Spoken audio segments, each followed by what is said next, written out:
Bismillahirrahmanirrahim.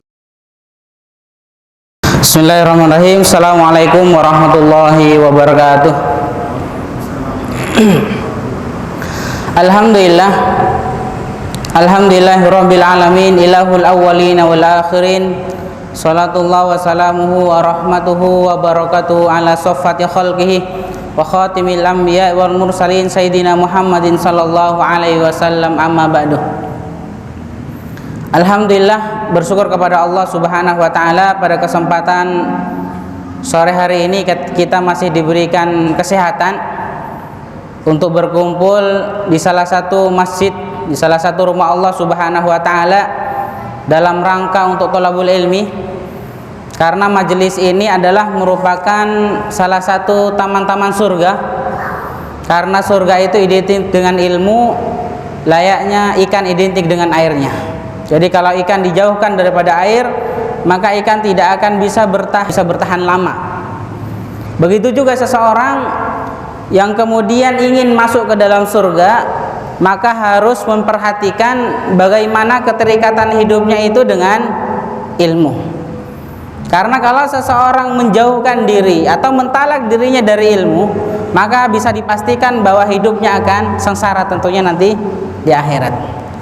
Hadirin jamaah, bapak-bapak, ibu-ibu yang dimuliakan Allah Subhanahu wa taala, pada kesempatan sore hari ini saya akan melanjutkan pembahasan pada pertemuan yang lalu yang membahas surah An-Nazi'at ayat 34 sampai 41. Yang mana dalam ayat ini Allah Subhanahu wa taala menjelaskan kepada kita bahwa nanti ketika hari kiamat datang, maka semua manusia itu akan ingat apa yang telah mereka lakukan. Mulai dari perbuatan baik maupun buruk, semuanya mereka akan ingat. Tetapi selama kita hidup di dunia ini, penglihatan kita, pendengaran kita, ingatan kita itu diberikan batasan oleh Allah Subhanahu wa taala untuk kenyamanan seorang hamba tersebut. Maka semua ingatan manusia itu akan dikembalikan. Jadi bisa merekam, mengingat-ingat kejadian-kejadian yang sudah berlalu, mulai sejak balik sampai meninggal dunia. Kemudian nanti di akhirat itu kita akan diperlihatkan apa yang telah kita lakukan di dunia, baik perbuatan baik maupun perbuatan buruk, semuanya akan kita saksikan. Dan pada saat itu kita dalam keadaan sadar sesadar-sadarnya. Dalam keadaan sadar sesadar-sadarnya. Karena pada saat itu tidak ada waktu untuk memperbaiki diri, waktu itu hanya adalah hisab. Sedangkan di dunia adalah waktu kita memperbaiki diri, tidak ada hisab. Makanya jangan sampai kita menjadi hamba, menjadi manusia yang berpura-pura soleh di depan Allah Subhanahu wa taala. Karena semuanya itu nanti akan Allah tampilkan atau Allah akan perlihatkan kepada kita apa yang telah kita sembunyikan di dunia, kemudian akan diperlihatkan nanti di akhirat. Kemudian nanti di akhirat manusia itu akan terbagi menjadi dua kelompok, menjadi ahlun nar wa ahlul jannah, menjadi penduduk surga dan menjadi penduduk neraka. Kenapa manusia itu terbagi menjadi dua kelompok, menjadi penduduk neraka dan penduduk surga? Karena mereka itu telah melakukan dua hal, ya, telah melakukan dua pekerjaan. Dan ini disebutkan dalam surah An-Nazi'at ayat 38 dan sampai 41 di ayat berikutnya. Kenapa manusia menjadi penduduk neraka? Ya, karena mereka ini telah melakukan dua pekerjaan. Dan dua pekerjaan ini adalah merupakan dua penyebab utama manusia itu masuk ke dalam neraka. Jadi dari semua perbuatan ahlun nar, penghuni neraka itu semuanya bermuara pada dua hal ini. Dalam surah An-Nazi'at ayat 37 dan 38. Ini merupakan dua hal yang menyebabkan atau penyebab utama manusia masuk ke dalam neraka. Di dalam ayat 37, fa'amma man tagha. Penyebab utama yang pertama adalah fa'amma man tagha, karena mereka melampaui batas. Ya. Jadi melampaui batas ini menjadikan seseorang masuk ke dalam neraka. Melampaui batas terhadap Robnya, terhadap Allah, terhadap nabinya, terhadap keluarganya, terhadap anaknya, terhadap orang lain.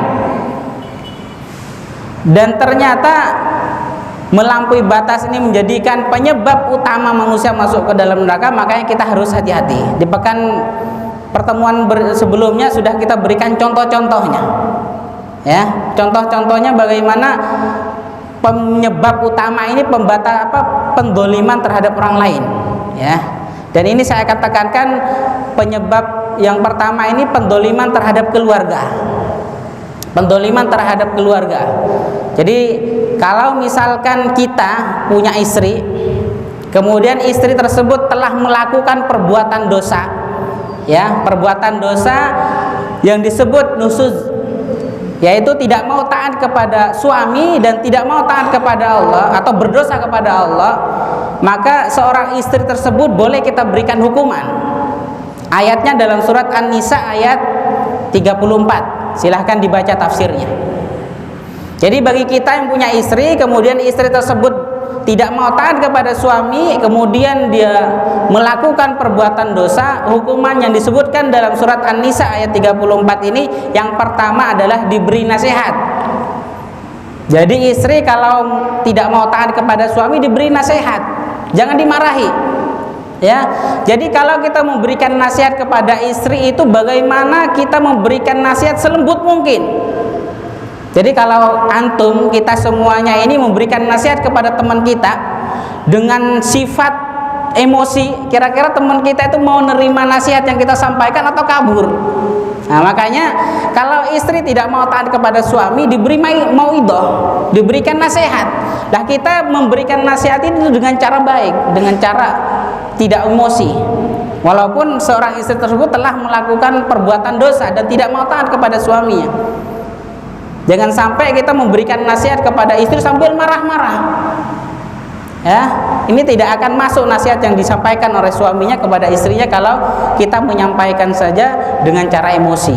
Maka hukuman yang kedua dalam surat An-Nisa 34 itu adalah pisah ranjang, ya. Kalau saat ini pisah ranjang itu, istri itu punya dua ranjang, ranjang sama anaknya, ranjang sama suaminya. Lah yang dimaksud ini adalah ranjang sama suaminya, karena kalau misalkan seorang istri telah menidurkan anaknya, kemudian dia akan pindah kepada ranjang suaminya, ya.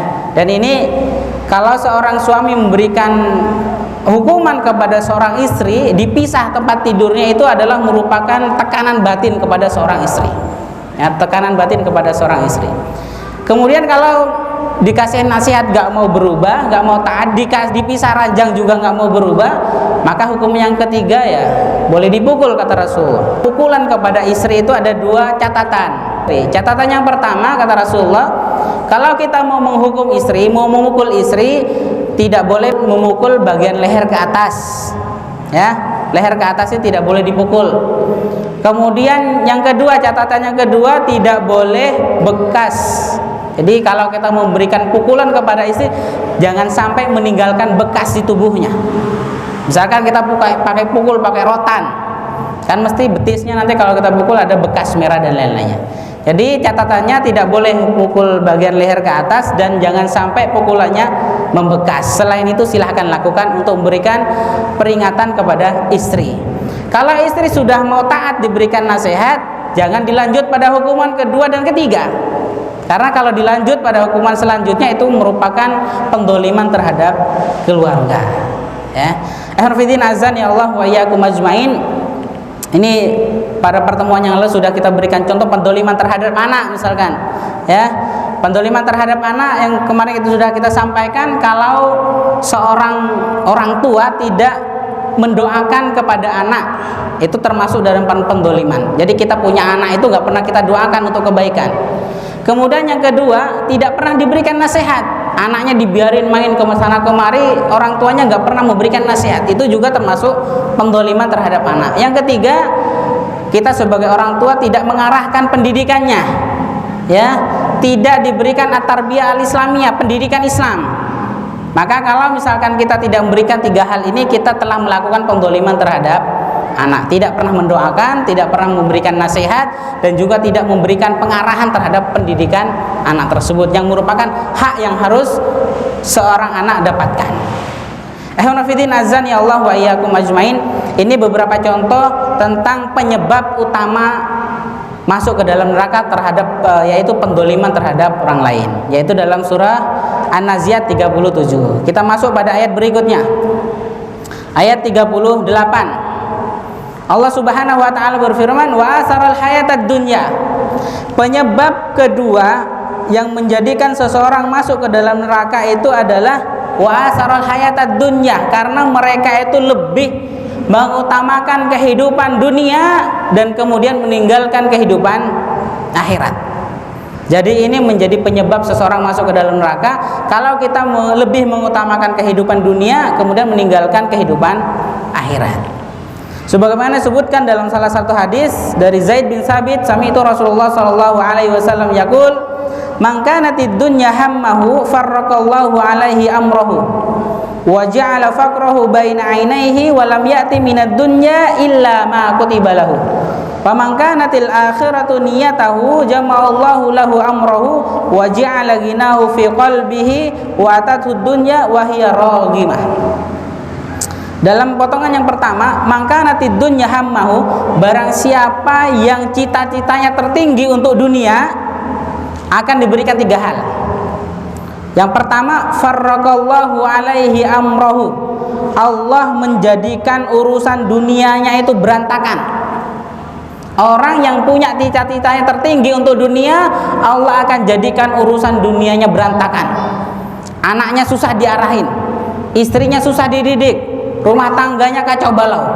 Dan ini adalah merupakan bentuk daripada teguran Allah Subhanahu wa taala kalau kita itu memiliki cita-cita dunia itu melebihi cita-cita kita ke akhirat. Ya, karena ini ada sebuah cerita, ada sebuah contoh ya yang terjadi dalam kehidupan kita. Terjadi kepada orang yang ada di Jawa Timur, karena saya pernah hidup di Jawa Timur. Ada salah seorang ikhwan, sebelum beliau ini berhijrah, yaitu berhijrah meninggalkan kebiasaan sebelumnya, kemudian berubah menjadi lebih baik dan taat kepada Allah Subhanahu wa taala, beliau meninggalkan sebuah cerita. Jadi beliau ini adalah orang kaya tapi susah. Kalau ada orang miskin susah itu udah biasa. Beliau ini orang kaya tapi susah. Ya, kan lucu, ada orang kaya tapi susah. Maka beliau bercerita ada 2 hal yang membuat dirinya itu sakit. Ya, sehingga kenikmatan dunia, harta yang dimilikinya itu tidak menjadikan nikmat dalam hidupnya. Kata beliau, yang pertama itu adalah penyebabnya anaknya itu seperti duri dalam daging. Karena anaknya terkena narkoba, ya, mabuk dan lain sebagainya, susah untuk diarahin pendidikannya. Kemudian yang kedua, kata beliau ini, istrinya itu menjadi sesuatu yang paling menjengkelkan dalam hatinya. Ya, sehingga keluarganya itu seperti neraka, kata beliau. Padahal beliau ini kaya raya. Namanya orang kaya itu bisa pengen apa saja bisa dibeli. Ya, karena punya uang. Tapi ini yang beliau rasakan ketika beliau ini sebelum berhijrah, statusnya itu menjadi orang kaya tapi susah. Karena anaknya menjadi duri dalam daging, istrinya kemudian tidak bisa dididik. Ya, makanya keluarga yang dimilikinya ini seperti neraka. Dan ini terjadi kepada ikhwan yang ada di Jawa Timur. Kemudian ada satu cerita lagi, yaitu terjadi pada khilafah. Pada khilafah yang kelima. Khilafah itu sebenarnya ada 4 ya. Ya, Abu Bakar As-Siddiq, Umar bin Khattab, Utsman dan Ali bin Abi Thalib. Tetapi karena ahli sejarah ini memasukkan pada khilafah yang kelima, karena Umar bin Abdul Aziz ini adalah termasuk pemimpin yang adil, sehingga Umar bin Abdul Aziz ini dimasukkan pada khilafah yang kelima, kata ahli sejarah.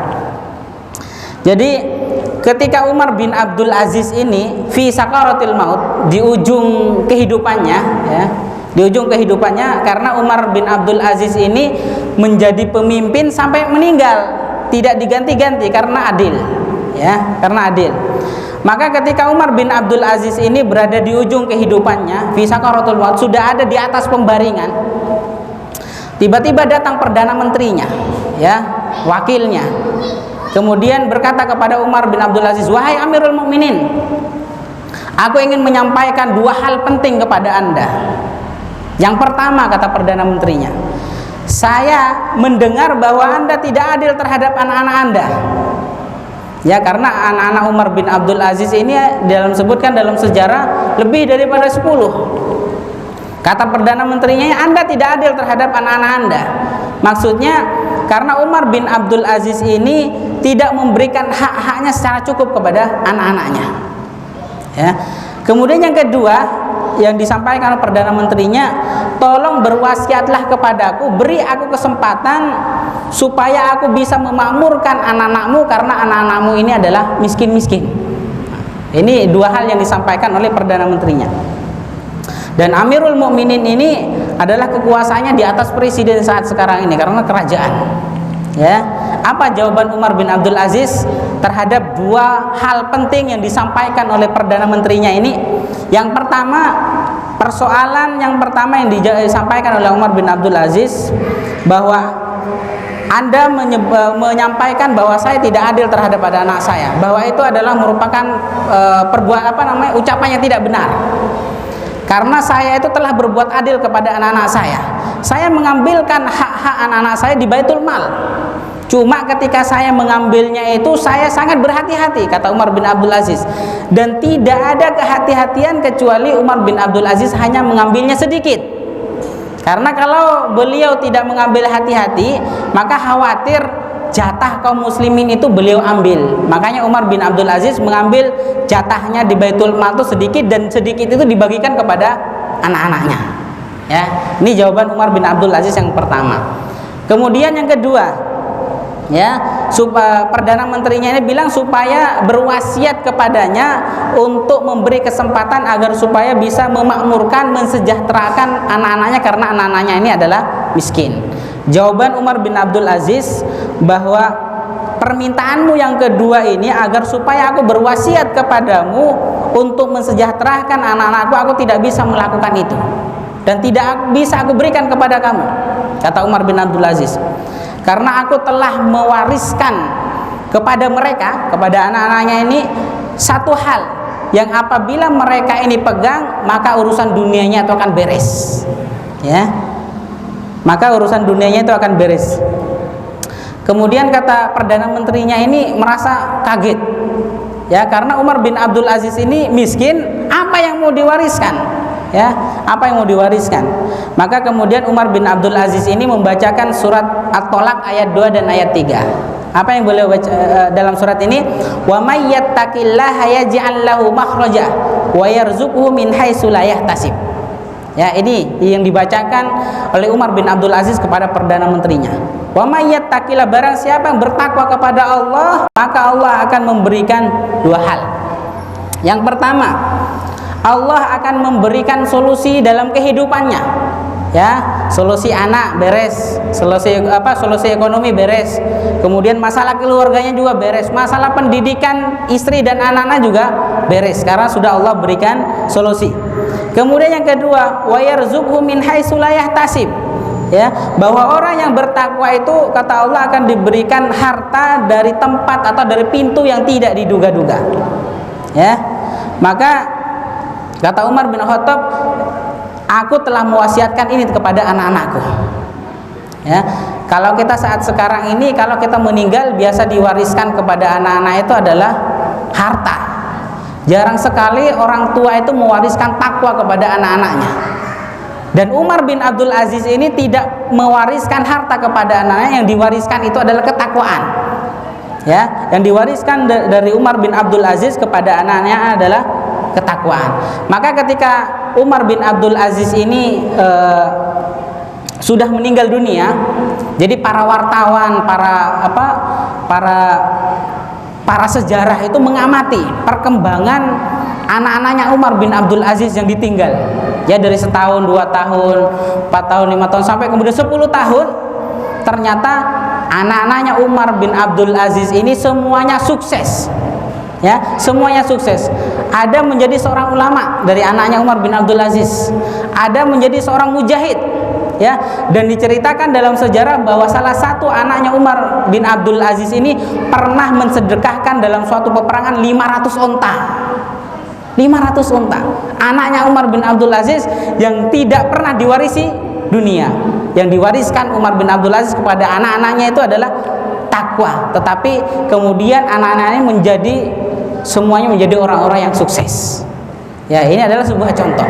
Jadi kalau kita pengen mewariskan harta akan jadi rebutan. Tetapi kalau takwa kita wariskan kepada generasi kita, maka ini akan menjadikan luar biasa kepada anak keturunan kita.